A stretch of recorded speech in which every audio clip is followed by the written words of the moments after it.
welcome to the Huntsman World Senior Games Active Life. My name is Kyle Case, and I'll be your host on this amazing journey as we attempt to help you get the most out of your life. Joining me in the studio today is my co-pilot, Jeff Harding. Jeff, how are you today? I am wonderful, Kyle, and yourself? I'm good. Things are going well. You should be. Based on the registrations we've received so far, you should be very happy. Things are going really well for the Huntsman World Senior Games right now, are they not? They are. They're great. Yeah, things are just really rolling right along. We're going to talk about that in just a minute. But before we talk about that, yes. Do you ever play the what if game? With myself or with somebody else? Well, just either way. Well, with myself all the time. The what if? What if Yes. I do this? Then Or what if I happen? had done? What if I had? Sometimes it's past tense. What if I had done? Yeah. Yeah, so I think most of us have done the what if. Oh, yeah, certainly. So I want to play that today. Oh, for boy. just a second. This So is exciting. It's it a is game. exciting. We've never done this before. No, we haven't. Here's my question. Okay. What would happen if you drank a gallon of water a day? Well, you'd be healthier, but you'd also tinkle a lot. Well, we're going to find out. There are 6 things that will most likely happen if you drink a gallon of water a day. I thought there were going to be lots of things, but this is what we're going to talk about. Well, okay. there's lots of them. There's 6. Okay, great. That's quite a few. That's a lot of things. Here's the first one. If you were to drink well, first of all, let's put in perspective what a gallon of water is. That's quite a bit of water. It's like a gallon of milk, only water. Yeah. So if you are used to a gallon of milk with the whole handle and everything, right, and then you fill that full of water, and drink that's what a gallon of water is. But That's thank right. you, Jeff. Thank you. It's amazing, isn't it? What some of the stuff I come up with. It's a lot. It's 16 cups of water. That's a lot. It's quite a bit of water, Yeah. right? So Yeah. it's a commitment if you say to yourself, I'm going to drink a gallon of water Now, just a day. Just to clarify, when you say 16 cups, you're talking about a cup, a measuring cup, not Yes. a glass, because a 16-ounce glass is bigger than a Yes. cup. So a gallon is 16 cups, though, isn't it? Yeah. Yeah. 16 cups. That's what I'm saying. It's the But measuring it's, cups. yes, a measuring cup. So if you're thinking like a 20-ounce. Like if you're drinking a 32-ounce glass, that's not a cup. That's No. 32 ounces. Right. Right. Because Okay. a cup is 6 ounces. Okay, we got it covered now. Number one, if you were to drink a gallon of water a day, you would feel bloated. Yes, At you least would. initially. Especially if you did it all at the same time. Yeah, if you're not used to drinking a lot of water, you're going to start to feel that in your stomach, especially if you do it all at once. Oh, yeah. So the key is to spread it out. Right. Drink slow and steady throughout the day. Right. But you most likely, if you're not used to it, will feel bloated. Oh, you would. You Yeah. just want to sit there and die. Number 2, you mentioned this before. You're going to have to pee a lot. Yes. That's just the nature of it. Again, especially if you're not used to drinking a gallon of water a day. But that's actually a good thing. It is. It helps your body flush out excess sodium and salt. You'll also find that you'll be doing the other stuff in the bathroom as well. Yes, because it all mixes in together when it's in there. And water helps with all of it, right? It does. So that's a good thing. And just as an aside, it actually helps with number 2. Yes. Because if you don't have enough water, it's very difficult to accomplish number 2. And exactly. You have nailed it. We're using grown-up words You here. have nailed it, yes. In addition to that, and this is important too, having to go to the bathroom a lot gets you up out of your seat and moving. And we've talked a lot about moving on the show. Yes, we so have. there's another little side benefit. Number 3, you might eat less I've heard that. because you're full all the time. Especially if you drink just before a meal. Yeah, because it fills your stomach and you feel fuller, which keeps you from eating too many unnecessary calories. I've overcome that, though. I can drink a glass of water before a meal and still overeat. What if you drink 2 glasses? I'm gifted. Well, I haven't tried that. Okay, well, so there you go. That's the 2 next step. glasses of That's the next step. Number 4, you'll have better workouts. So this is good. Water helps to transport oxygen and glucose through your body. So there you go. So you'll end up with more energy during your workout because That's right. it's got all that glucose flowing around. Plus, it acts as a lubricant for your joints and muscles. So make sure that when you do work out that you drink frequently 2 hours before your workout, that you actually drink during your workout. That's important as well. And then immediately following. That makes sense. Yeah, it does. Number does. 5, you might lose weight. If you were to drink a gallon of water a day, you might lose weight. Because of the eating less thing. Well, exactly. So it's not that there's magical properties in water that make you lose weight. But if you're drinking a gallon of water, you're probably eating less. Yeah. You're also flushing away waste and, as we just talked about, and all those things might actually lead to weight loss. And all that icky yellow dye that gets in there. Right. Yeah, that's right. The dye. Yeah. When you urinate, it's Yeah. the red. Yeah, I gotcha. Okay. I know what you're talking about. We're tracking. Tegan didn't, so I was Yeah. having to explain it for Tegan. Well, thanks for explaining that. Yes, I'm sure he's grateful. Number 6. This is an interesting one. If you drink a gallon of water a day, you'll crave more water. I believe that too because I drink a lot of water a day and I'm still and wanting you feel more. it. Yeah. So the more you drink, the more you'll want, and the less you'll crave other not so great for you beverages. So luckily for most of us, water is free. It's freely available, and it's easy to access. And it's something to think about, drinking a gallon of water a day. It's good for you. So our guest today is someone who might have an opinion on what we've just talked about. Christy Benton is a registered dietitian. She's been that for more than 35 years. She's worked at both inpatient and outpatient settings, and currently she works as in the outpatient area at the Live Well Center right here in St. George, Utah. What do you think, Christy? What do I think about what? About your water story? Well, was it a story? It came up as a story, didn't it? No, but you actually did some research, and some of those points, I hate to tell you, are still a little controversial, but you do controversy. You do adapt. If you are going to increase your water, you will certainly be making more frequent bathroom trips. But as you accommodate and get used to drinking a gallon of water, which is a lot, your body will start to adjust, and you will not be in the bathroom as frequently. Right. But there's a lot of pro about drinking water. It's the best hydrator. It is your body's natural hydrator, and that's what we need. So based on the studies that you know and that you've read and that you think about, what is the right amount?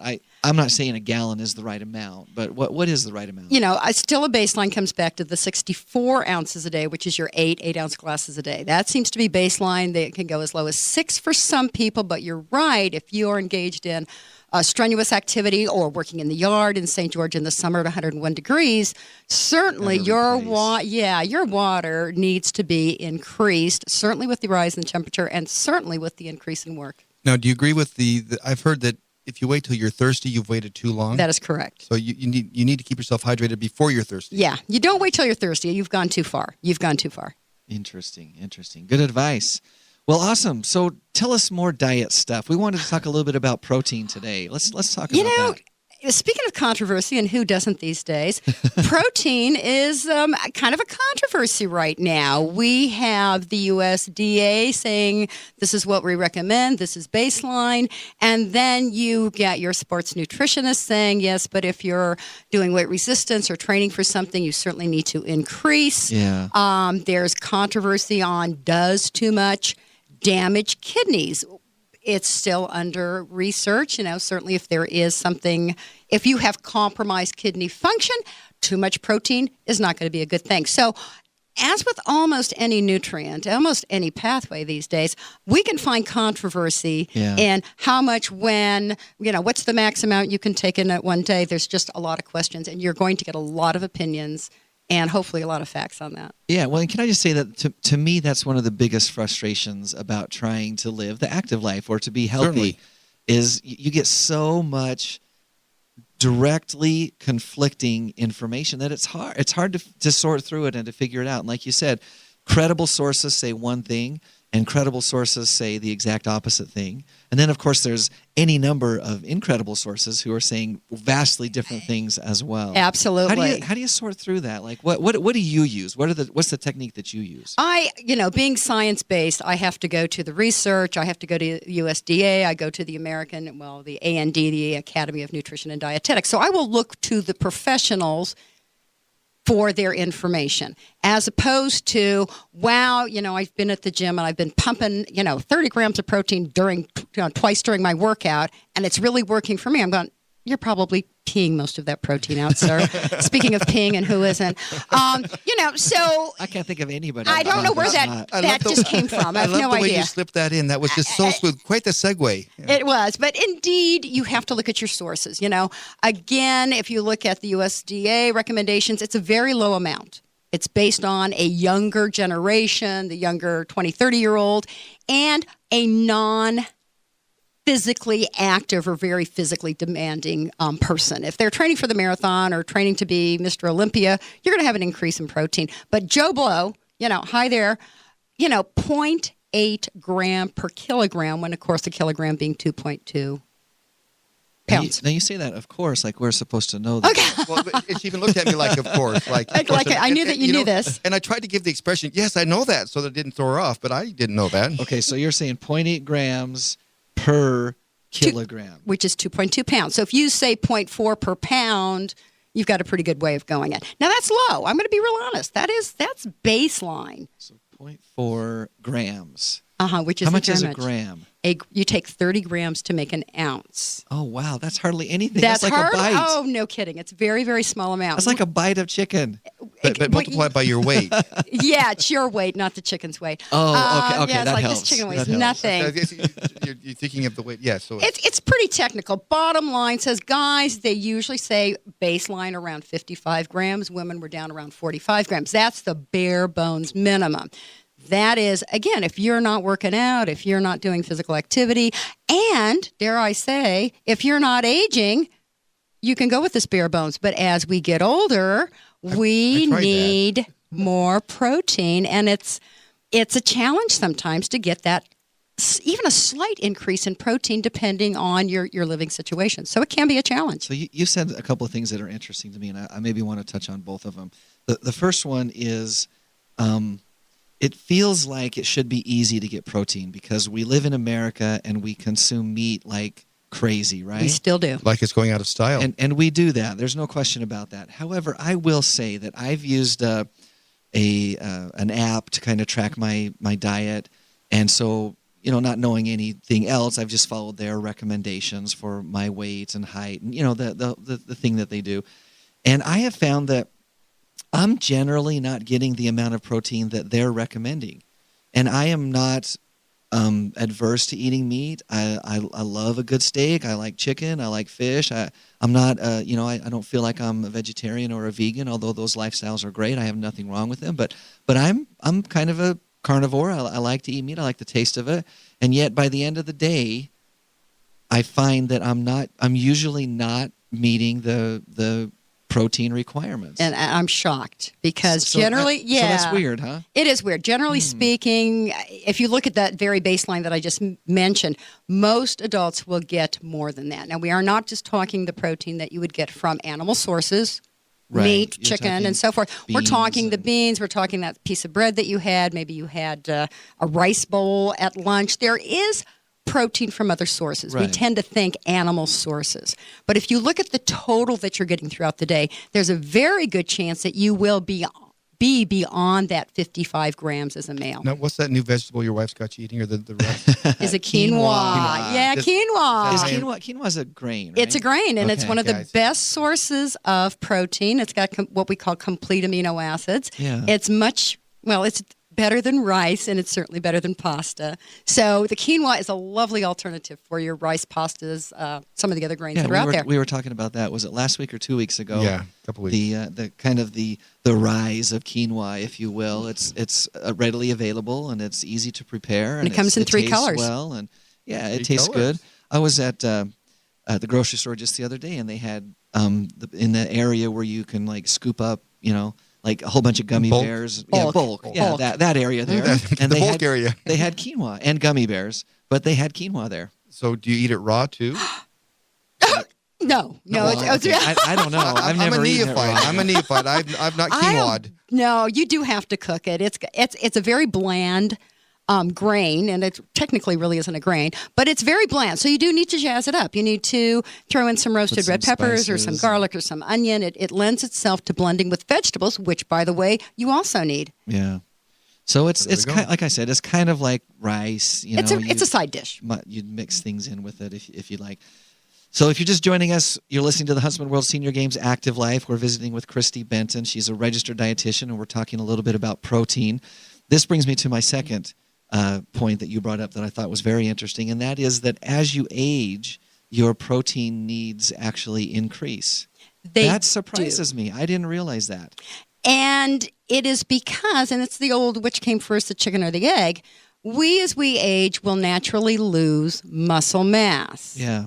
But are we losing the muscle mass because we're not working out enough to maintain it? Probably. Or are we losing it and we can't work out? But regardless, as we see ourselves aging, we start to lose our lean body mass.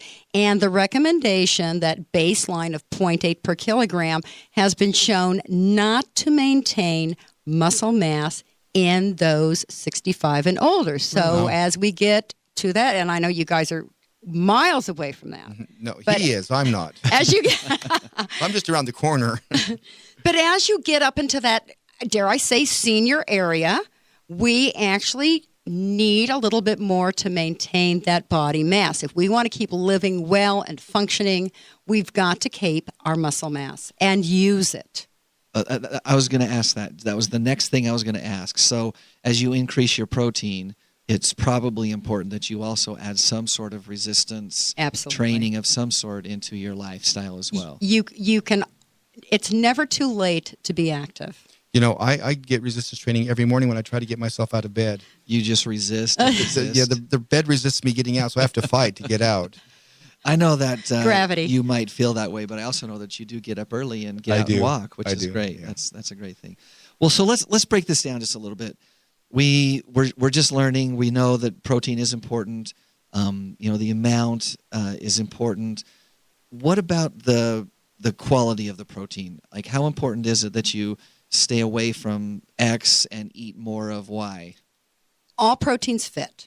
Okay. So if I look at the realm of proteins from the plant to the animal kingdom, I get what's called complete proteins from my animal sources. My plant proteins tend not to be that way, with the exception of quinoa. And so it's great to get a mix of proteins in your intake. So if you're looking strictly at quality, I got to give the nod to animal proteins. It's got all of what we call the essential amino acids. But in the big picture, all proteins can be part of a healthy diet. And these days, there is a trend to increase the vegetable and plant-based intake. Mm-hmm. And so we do look at our plants for a little bit of the protein that we require. So what's your impression of, or what do you think about the supplements, the protein supplements that you can do? Well, if there's a need, then it makes sense that you could use a supplement. Most people, again, eating 3 squares a day, which I know a lot of people, that's not the way they eat. But generally speaking, you can get what you need from what you eat. Exceptions, of course, is if you are in a very active weight resistance training program, you're really trying, as you said, to bulk up, you may need to supplement. May. So let's talk just a little bit about that. That idea of an athlete, and our athletes' needs may be different than someone who's, as you said, just Joe from the street who's sitting on the couch. So if you're, for example, training for the Huntsman World Senior Games in October, do you need to adjust your protein, or how does that work? Generally, you would. And, of course, there's a difference between your endurance athletes versus your weight-based athletes. Generally speaking, the endurance athletes will not need to increase at the same amount that a weight resistance athlete. So somebody who's, throwing a javelin, who needs arm strength, versus somebody who's running, there is a little bit of a difference. So you see anywhere from a 1.0 gram per kilogram, a little bit higher than what we would recommend for somebody else, going on up to 1.2. And I have seen resistance recommendations going up to 1.5. That is a tremendous amount of protein. It really is. Very rarely, there are some medical situations where you might see it go as high as 2 grams per kilogram, but that is not usually even in the active population. We don't have to go quite that high to make sure that our muscles are building. Mm-hmm. But if you are building bulk and you're intentionally trying to bulk up, then you need to have 1.2, 1.5 grams per kilogram.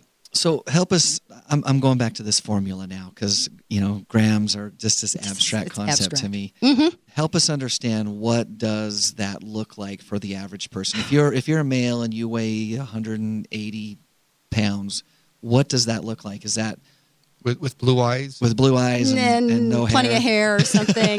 So if you had 180 just pound arbitrarily. kind of like some of the models in this room as we speak. So indeed, if you're 180 pounds, that's going to rough out. But I'm just going to rough this out. So you're close to like 85 kilograms there. So 85 kilograms, you'd be looking at about 85 grams of protein if you were an 85 kilogram gentleman. Okay.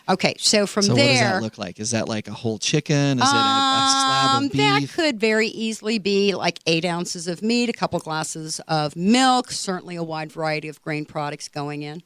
And that could be accomplished without using something like a protein supplement. Or even a bar that some of these things, some of the places are selling. So you can get this protein in. And, sometimes we don't get that technical, unless somebody's coming in and is really doggedly trying to train. We may, hey, look, we need to get you to eat a little more meat here. As you snack, let's get a little protein in where the snacks are coming in. We may not have to sit down and go, look, if you're not getting 1.6 grams per kilogram, you might as well forget it. We don't have to get that You're technical. waste away. Exactly.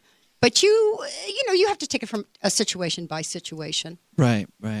And that for sure, that makes sense that you'd want to, analyze and consult your physician and all those things. What if you overdo the protein? What happens at that point? It's a good question. Anything in excess as far as calories go, whether it comes from a fat, a carb, or a protein, if it is in excess of what the body is needing, you eventually will convert it to a storage material known as fat. Yeah. So if you're overeating your protein, and again, there are some folks out there, there's a certain diet where the protein was the primary source of nutrition. If it's in Which excess, shall remain nameless. Yeah, we're not going to name that diet. But it starts with a... Yeah, and it's very common. Yeah. But the protein actually will break down, and the nitrogenous part of the protein will be excreted, and you will recycle the part that will yield the calories. So it goes back into the system, and if you don't use it up, you will store it as fat. So there's really no overwhelming benefit to overdoing protein. There isn't, Yeah, and like it's you a said, hard one to understand. The excess of anything is generally not good for us. Right on. Well, and then on the conversely, there is a downside to trying to get rid of the excess protein you might be eating. That's where that gallon of water comes in. Yes, it'll flush it out.